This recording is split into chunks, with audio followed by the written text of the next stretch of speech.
Since you are not new to this experience, where our officers have greatly suffered in the hands of these sharks, and what I've known over time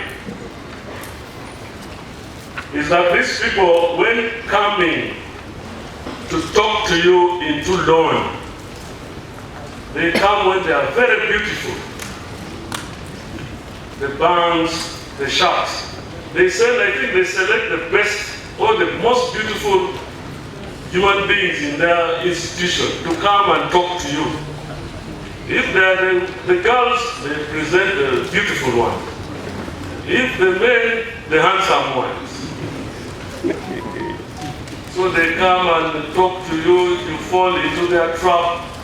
But once you take the loan, then they present to you actually somebody with a thorny tail, with a very ugly face.